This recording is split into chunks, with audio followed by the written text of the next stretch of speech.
Hello viewers, Simon Preston here again, and I'm going to give you an update on the other groups so far in around CONCACAF and in the 2018 World Cup qualifiers. Now, Group A action also took place last night. That group includes Mexico, Honduras, El Salvador and Canada. Now, as it stands after three group matches in this group, Mexico, they're on top with 9 points with a +8 goal difference, and they have not conceded a goal so far in this group stage of the qualifiers. Canada has 4 points. They have a goal average of a -2, and it's very interesting that they're still in second place in the group with 4 points, 1 win, 1 draw, 1 loss. But the teams below them haven't been doing so well as well, so that is why. El Salvador is on 2 points and Honduras is on 1 point. Isn't that interesting? Honduras, who used to be one of the kingpins in the region, qualifying for semi-finals of consecutive Gold Cup tournaments, beating the United States on their home soil, getting results over Jamaica and other top nations in the region. All of a sudden there's a big difference. We've seen them.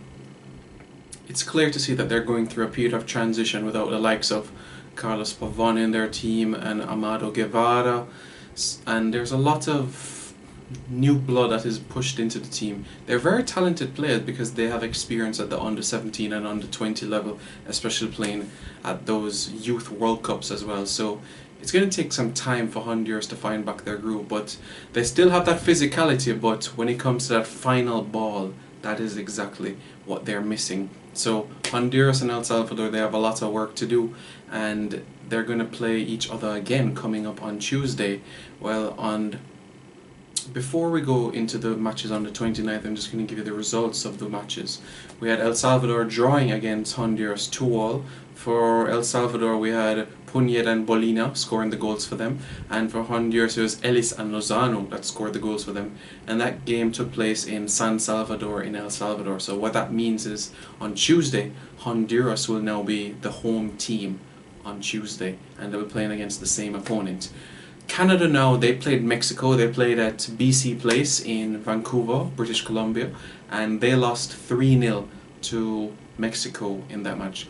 Javier Hernandez got on the score sheet in that match. Lozano and Corona were the other goal scorers. So Mexico are truly flying, and they're one victory away from qualifying for the hexagonal, the final round of the CONCACAF World Cup qualifiers. Could they get it on Tuesday? Only time will tell. Well, they'll be playing at the Azteca Stadium, so they have a massive chance. You know, despite Mexico not doing well at home in the 2014 World Cup qualifiers, drawing at home to the likes of Jamaica, Costa Rica, and even losing at home to Honduras, they really want to put to bed the doubts that they had that Azteca Stadium wasn't a fortress, and it really is. You know, on those occasions, Mexico had just had lackluster performances. So let's see if they'll be able to cross the line and get over Canada. And of course, as I said as well, that Honduras will now be the home team against El Salvador. They were playing in San Pedro Sula. Very humid conditions, especially for an evening game. The game is going to take place at 8 p.m. Jamaica time, 7 p.m. Central American time. Even at night, you know, it's very strange on Central American soil. It's very humid. You don't get much breeze, so it'll be interesting to see how that encounter will go. Last night I reviewed the Jamaica versus Costa Rica game and the group standings as it stands at the moment. Costa Rica at the top with 7 points. Panama right behind with 4 points, Jamaica 4, and Haiti on 1 point. So on the 29th now, Haiti will be taking on Panama in Panama City to be exact, in the Estadio Romel Fernandez Stadium. And that match will take place half an hour before the Costa Rica versus Jamaica game in San Jose, Costa Rica. The Costa Rica versus Jamaica game, it will take place at 9 p.m. Jamaican time and 8 p.m. Central American time, you could say. So Jamaica is going to have to get 3 points from that encounter.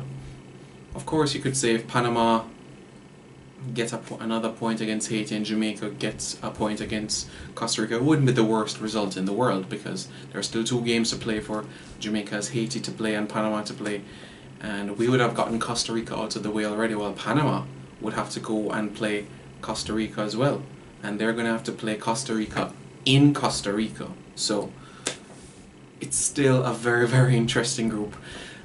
I would have wanted Jamaica to have focused on getting 11 points, because 11 points will guarantee you a spot in the final round.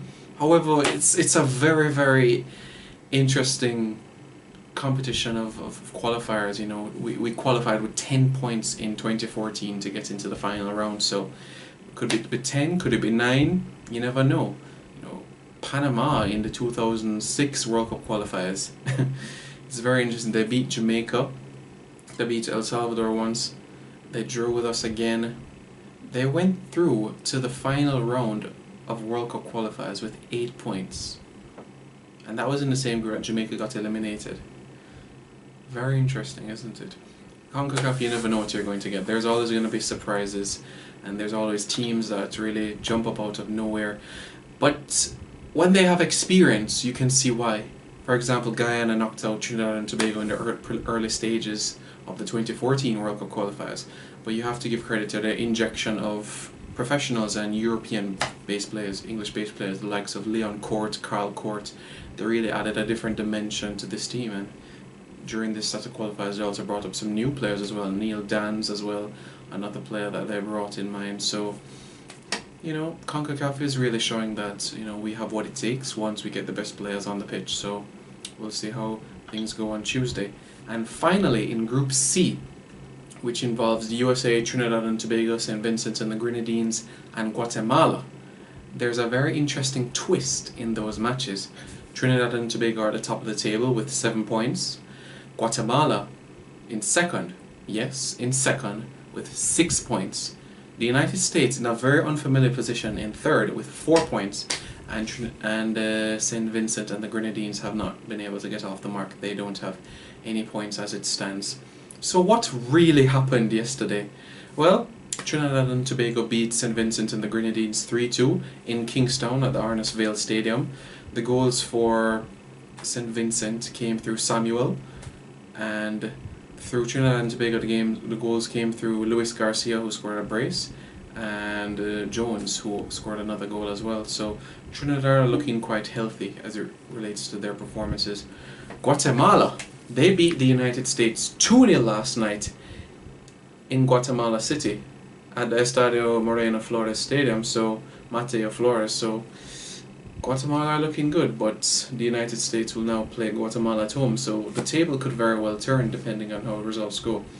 El Pescadito, what an outstanding servant he has been for Guatemala. He scored his 60th international goal for Guatemala against the United States in that 2-0 win, and the other goal coming from Morales in that match. Can you imagine that? 60 international goals. 6-0, that is quite outstanding. The only man in CONCACAF that has more international goals than him is Stern John of Trinidad and Tobago, who has 70 goals in a little over 100 appearances. So I'm just amazed by what Carlos Ruiz, you know, despite Guatemala having disappointing from time to time, making semi-final rounds and final rounds of World Cup qualifiers, being eliminated from the early stages of the Gold Cup tournaments, and he still turns out for his team and in his mid-30s and still continues, even though he retired a few years ago and came back for the love of his country. He really is an outstanding servant to the region as well. He's played in a futsal World Cup, so we can say that he's played at a FIFA tournament, so he has something under his belt. So even if he never plays in a FIFA World Cup, he has some experience as he has played in a futsal World Cup for Guatemala, so it's good that he has played at a FIFA tournament, so it's something under his belt there. Well, that is how the results are around the region as it stands right now. What do you think? Should Jamaica be concerned about what happens in Group A or in Group C, or should we just ensure we focus on ourselves?